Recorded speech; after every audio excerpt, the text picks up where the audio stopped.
Romains chapitre 12. Je vous exhorte donc, frères, par les compassions de Dieu, à offrir vos corps comme un sacrifice vivant, saint, agréable à Dieu, ce qui sera de votre part un culte raisonnable.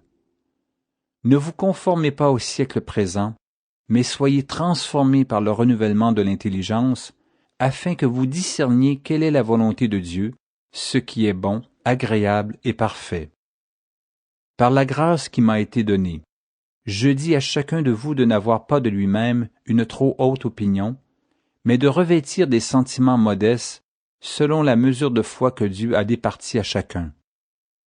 Car comme nous avons plusieurs membres dans un seul corps, et que tous les membres n'ont pas la même fonction, ainsi, nous qui sommes plusieurs, nous formons un seul corps en Christ, et nous sommes tous membres les uns des autres.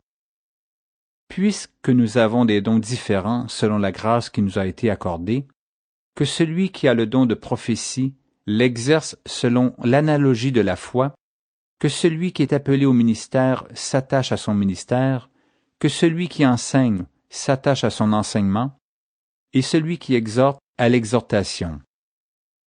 Que celui qui donne le fasse avec libéralité, que celui qui préside le fasse avec zèle, que celui qui pratique la miséricorde le fasse avec joie.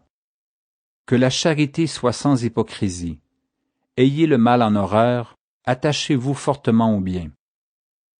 Par amour fraternel, soyez pleins d'affection les uns pour les autres. Par honneur, usez de prévenance réciproque. Ayez du zèle et non de la paresse. Soyez fervents d'esprit, servez le Seigneur.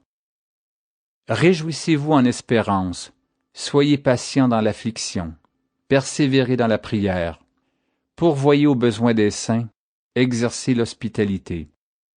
Bénissez ceux qui vous persécutent, bénissez et ne maudissez pas. Réjouissez-vous avec ceux qui se réjouissent, pleurez avec ceux qui pleurent.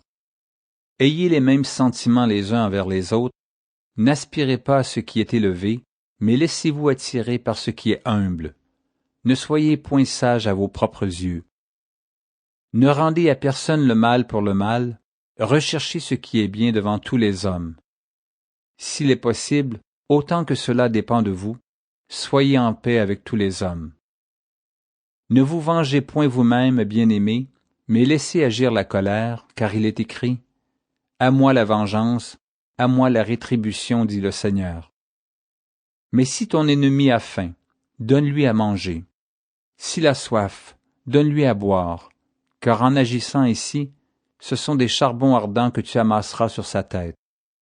Ne te laisse pas vaincre par le mal, mais surmonte le mal par le bien.